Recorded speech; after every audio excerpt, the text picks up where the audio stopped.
Yo,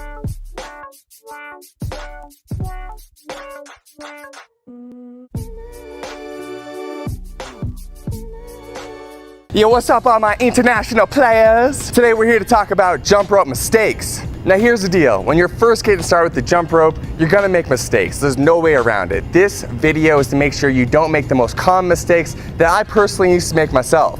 Story time. So about 13, 14 months ago, Dan and I came together to create Zen Dude Fitness in a real way. We're like, yo, let's go all in on jump rope. And so I knew when I went all in on jump rope, I had to figure out how to jump rope like a ninja. And the way I was able to transition over the last 13, 14 months from going from a novice to now being pretty skilled with the jump rope is by avoiding these top jump rope mistakes I'm about to get into in this video. Now before I get into these top jump rope mistakes and how to avoid them, I want to mention that we still got this free 4-week challenge for y'all. So if you want to join that, you can click the link in the first line of the description, or you can click the button in the top right hand corner of the screen right now. Also, the jump rope that's going to be used throughout this video you can grab. Let's get into this video, shall we?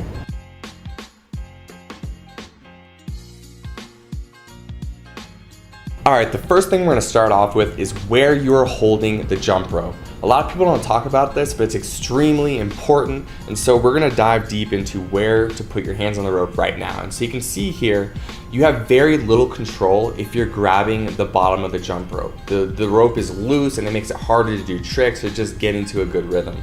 What you wanna do is choke up on the handles so your fingers are very close to the actual steel cable and the ball bearing.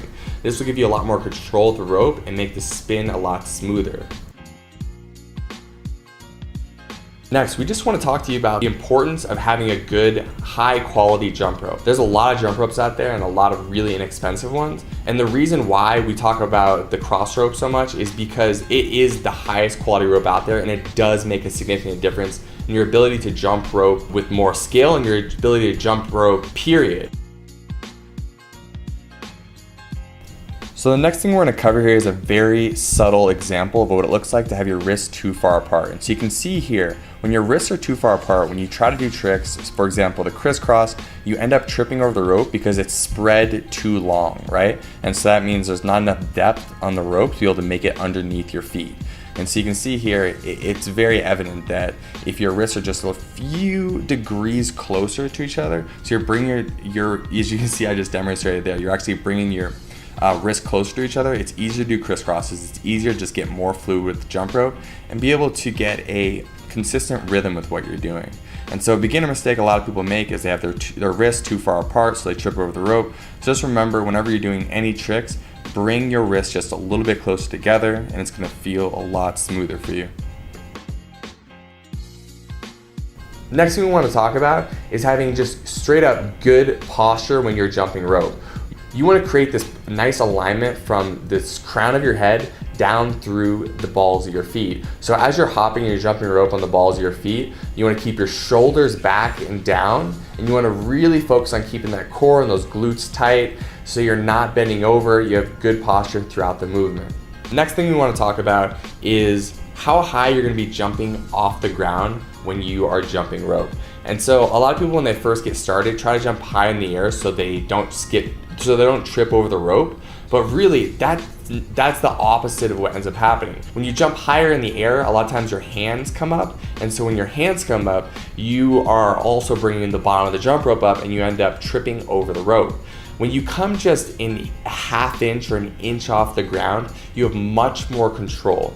You're able to spin the rope more smoothly and your body isn't flailing around all over the place, and you're controlling this movement. The final thing I want to talk about is just your ability to get into a flow state while you're jumping rope. If you're really self-conscious about yourself and you're worried about tripping up or people see you tripping up, just let all of that go. All that, worry about like messing up or like not, getting as good as you want to, as fast as you'd like to, like don't worry about that stuff. The whole point of jumping rope is just to take care of yourself. So the fact that you're even doing it is a win in itself. Now beyond that, if you want to focus on enjoying it even more, you want to really just get into the state of being where the only thing that exists is every skip of that rope. And so you want to even close your eyes sometimes and focus on just the movement of that rope. Or if you're listening to music, just the beat as every beat drops. And so put yourself in a state of being where you're completely present, and you're gonna get better at jump rope so much faster.